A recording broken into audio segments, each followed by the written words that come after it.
അച്ഛനായ ശേഷം ഇന്ദ്രജിത്തിന്റെ വ്യത്യാസമുണ്ടോ? It's like more matured. ഒരു വ്യത്യാസമില്ല. എങ്ങനെയായിരുന്നു നിങ്ങളുടെ കുട്ടിക്കാലം? എനിക്ക് ഭയങ്കര പണ്ട് ഞാൻ പൃഥ്വി ഇന്റർവ്യൂ പറഞ്ഞിട്ടുണ്ട്, നിങ്ങൾ ഈ അച്ഛനെ നല്ലോണം കളിയാക്കുമായിരുന്നു. അച്ഛൻ്റെ ഈ ബെൽ ബോട്ടം പാൻറ്റും ഒക്കെ നിങ്ങൾ വീട്ടിൽ മേശപ്പുറത്തിരുന്ന്. അപ്പോൾ ആ ഒരു കാലഘട്ടം ഓർമ്മയുണ്ടോ? അന്ന് ഇന്ദ്രൻ ഉണ്ടായിരുന്നില്ല. ഇപ്പം എനിക്ക് ഇന്ദ്രനോട് ചോദിക്കാമല്ലോ. ഞങ്ങൾ രണ്ടുപേരും ബോർഡിങ്ങിൽ താമസിച്ചാണ് പഠിച്ചത്. ഒരേ റൂമിലായിരുന്നോ? അല്ലല്ല, ഞങ്ങൾ രണ്ടുപേരും when he was a sub junior I was a junior and when he was science school you can have an entry into the school either for 6th standard അല്ലെങ്കിൽ 9th standard.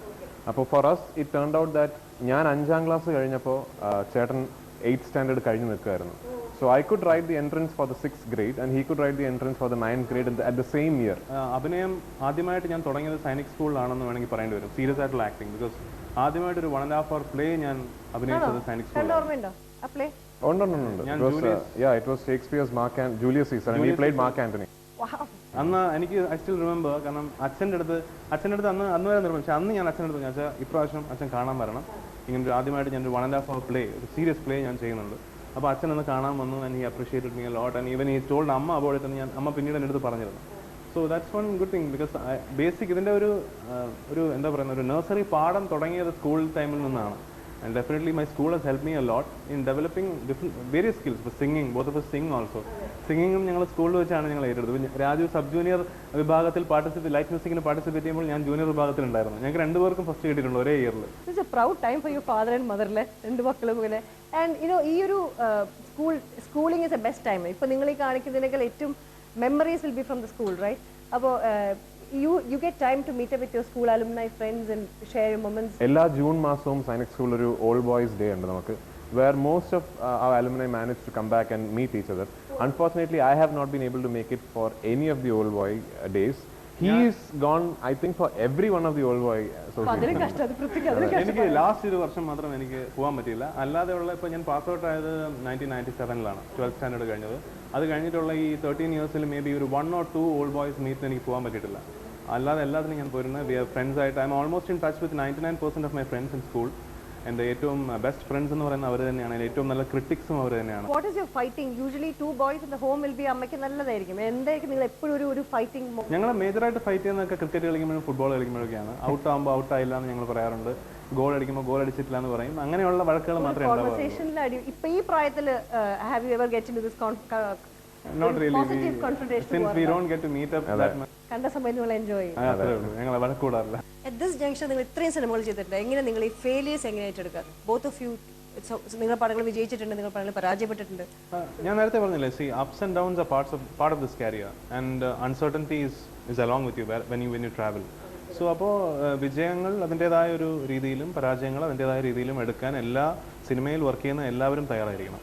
അതാണ് ഈ ഒരു ഫീൽഡിന്റെ പ്രത്യേകത എന്ന് പറയുന്നത്. അച്ഛൻ ഇപ്പൊ ഉണ്ടായിരുന്നെങ്കിൽ നിങ്ങൾ രണ്ടുപേരും ഒരു പടം കണ്ടത് വേണ്ടായിരുന്നു, അഭിനയിക്കണ്ടായിരുന്നു എന്ന് പറയുന്ന പടങ്ങൾ ഉണ്ടാകുമായിരുന്നു?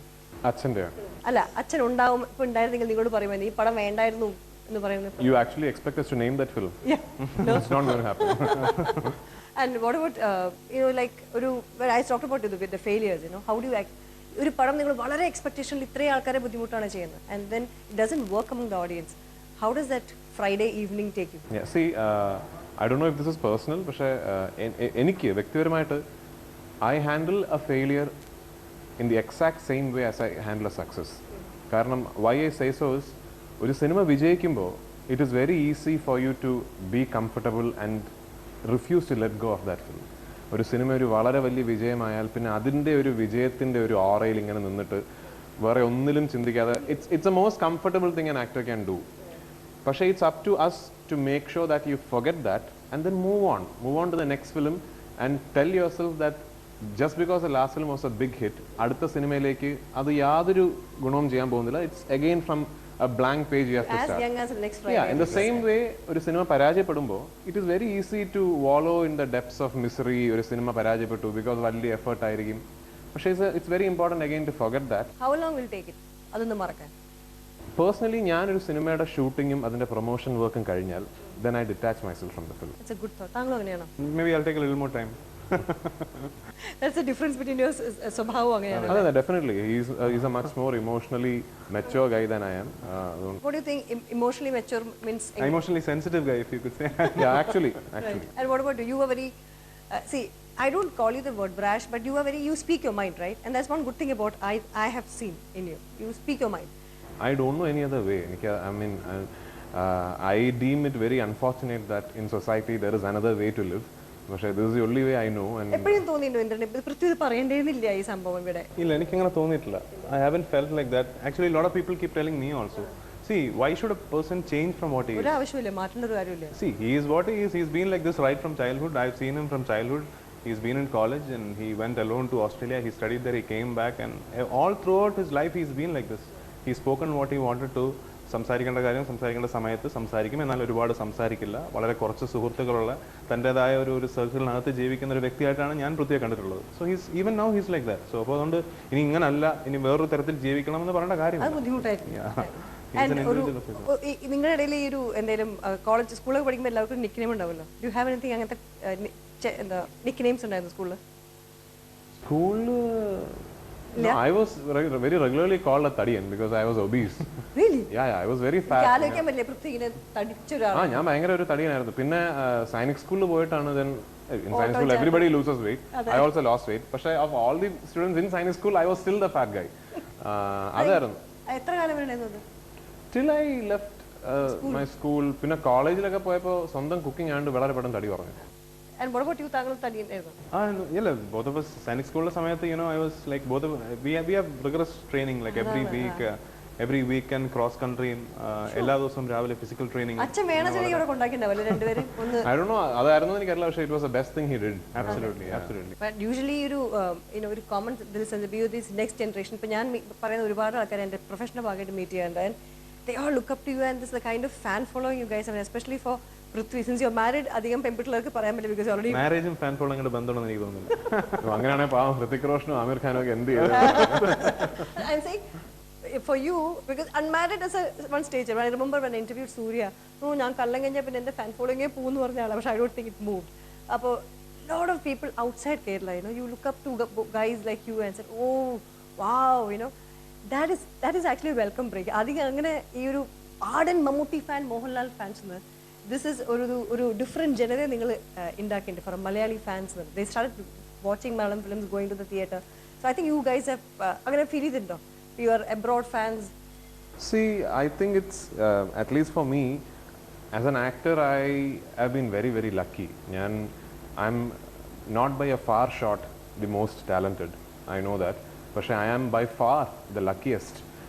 കാരണം ഞാൻ വന്ന സമയത്ത് എനിക്ക് ഒരുപാട് വലിയ വലിയ ഡയറക്ടേഴ്സിൻ്റെ കൂടെയൊക്കെ സിനിമകൾ ചെയ്യാൻ പറ്റി. അന്ന് ഞാൻ ചെയ്ത പല സിനിമകളും ഒരു വലിയ വിജയമൊന്നുമായി തീർന്നില്ലെങ്കിലും that film worked as a platform for me.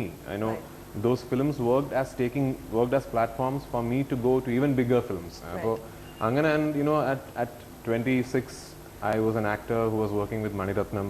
അപ്പോൾ അതൊക്കെ എനിക്ക് there must be something beyond talent, application, hard work that put me on this path. But in that sense I'm very lucky. So this so-called if people think there is a new niche in Malayalam cinema that Prithviraj and Indrajith have created. Yes, definitely I think, because I meet a lot of people and part of I think that the credit should go to all the filmmakers who have spotted us. And പൃഥ്വിരാജിലും ഇന്ദ്രജിത്തിലും ഇത്രയും കഥാപാത്രങ്ങളെ കണ്ടെത്തിയ തിരക്കഥാകൃത്തുകളും സംവിധായകർക്കുമാണ് ആ credit പോകേണ്ടത്. ഒരു നടന് ഒരിക്കലും ഒരു മോശം സീൻ അഭിനയിച്ച് ഗംഭീരമാക്കാനൊന്നും പറ്റില്ല. ഏതെങ്കിലും ഒരു പടം ഇന്ദ്രൻ ചെയ്തത് പൃഥ്വിക്ക് ചെയ്യണം തോന്നിയിട്ടുണ്ടോ? നായകനോ? Okay. That's a very fast answer. That was his best performance by far. Yes. And about his movie? Yeah, lots of films. He's worked with a lot of big directors and he's done a lot of mature characters. So obviously ഒരുപാട് സിനിമകൾ പൃഥ്വിയുടെ കണ്ടിട്ട് ചെയ്യണം തോന്നിയിട്ടുണ്ട്. പിന്നെ അതെനിക്ക് ചെയ്യാൻ പറ്റില്ലല്ലോ എന്ന് പറഞ്ഞ് ഞാൻ വിഷമിക്കാറില്ല. Everybody deserves what. It's all the family, but the roles have come to the family. So it's all part. See, we're all young, so there's a long way to go.